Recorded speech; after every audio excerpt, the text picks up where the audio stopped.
Hi sir. Hello. Old movies classic సిరీస్లో ఆ రోజుల్లోనే ట్రెండ్ సెట్ చేసిన ఏదైనా డిఫరెంట్ మూవీ గురించి రివ్యూ ఇస్తారా? ష్యూర్లీ అన్వేషణ. ఓకే. అన్వేషణ అంటేనే దానికి ఆ సినిమాకి చాలామంది కల్ట్ ఫాలోయింగ్ ఉంటుంది. దానికి కల్ట్ క్లాసిక్ అనొచ్చు. వంశీ తీసిన మూవీ ఇది. వంశీ కూడా యాజ్ అ డైరెక్టర్, అంటే డైరెక్టర్స్లో అంత ఫాలోయింగ్ ఉన్న వాళ్ళు వెరీ ఫ్యూ ఉంటారు. ఈయన తీసినవి కొన్ని సినిమాలైనా 20 తీసుంటారు సుమారుగా, కానీ విపరీతమైన ఫాలోయింగ్ ఉంటుంది ఆయనకి.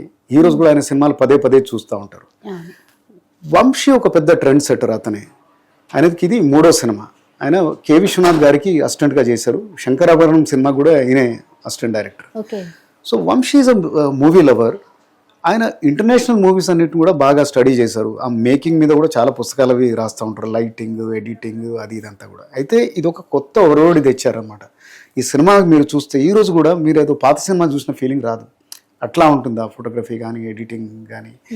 అసలు విజువలీ చాలా వండర్ఫుల్గా ఉంటుంది. అప్పుడు ఆయన జర్నీ ఈ technicians like MV Raghu, photography, Anil Malnad, editing, వీళ్ళతోటి ఆ జర్నీ మొదలైందనమాట. సో వంశీ ఫస్ట్ మంచుపల్లకి తీశారు చిరంజీవి తోటి. అదొక kind of social movie, emotional drama. బాగానే ఆడింది. దెన్ ఆయనకు మేజర్ రికగ్నిషన్ తెచ్చింది second movie Sitara. Musical hit and ఆ విజువల్స్ అవి బ్రహ్మాండంగా ఉంటుంది అనమాట. ఆయన యాంగిల్స్, ఆ లొకేషన్స్.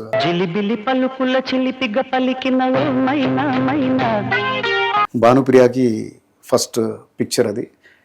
వంశీ అమేజింగ్ డైరెక్టర్ అనేది అందరూ, అంటే ఈయన ఫ్యూచర్ ఉందనేది అనుకున్నారు. తర్వాత అన్వేషణతోటి ఫుల్గా ఎస్టాబ్లిష్ అయింది. So wonderful movie. నేను ఇప్పుడు చెప్పినట్టుగా విపరీతమైన ఫాలోయింగ్ ఉంటుంది ఈ ఫిల్మ్కి. ఎన్నిసార్లైనా చూడొచ్చు. ఇప్పుడు కూడా మీరు చూడకపోతే మీరు చూడొచ్చు అన్నమాట. ఎలా అయితే వంశీ దీనికి కర్త, కర్మ, క్రియేటర్ అయినా, కానీ దీనికి ప్రాణం మటుకు ఇళయరాజా. సితారా సినిమా నుంచి వీళ్ళ జర్నీ మొదలైంది ఇద్దరిది. వాళ్ళు కలిసి ఒక 12 సినిమాలు చేసి ఉండొచ్చు. వంశీ గారి సినిమాకి ఈయన మంచి మ్యూజిక్ ఇస్తారనమాట. అన్వేషణ బ్యాక్గ్రౌండ్ స్కోర్ టెరిఫిక్. అంతవరకు మనకు బీజీ కూడా ఇట్లా ఉంటుందని తెలుగు ప్రేక్షకులకు తెలియదు కావచ్చు. అలాంటి amazing background music and songs అయితే ఈ రోజు కూడా మీకు తెలిసే ఉంటుంది. ఒకటి చెప్పండి చూద్దాం. కీరవాణి అని ఇప్పటికీ వింటుంటాం సార్ సాంగ్.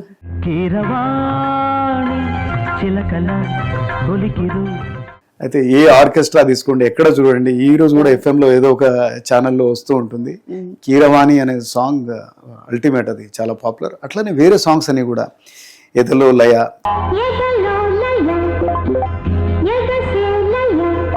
ఏకాంత వేళ,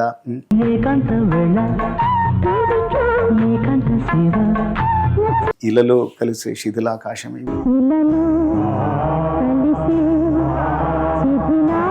ఇవన్నీ కూడా అసలు వండర్ఫుల్ మ్యూజిక్ అన్నమాట. సార్ అసలు ఈ మూవీ స్టోరీ ఏంటి? స్టోరీ చెప్పినట్టుగా ఇది ఒక మర్డర్ మిస్టరీ. అది ఇది టోటలీ డిఫరెంట్ మూవీ. అంటే ఒక డిఫరెంట్ మూవీ గురించి చెప్పమన్నారు కదా. ఒక డిటెక్టివ్ థ్రిల్లర్ అనే జానర్ అసలు తెలుగులో చాలా తక్కువ అనుకోవచ్చు.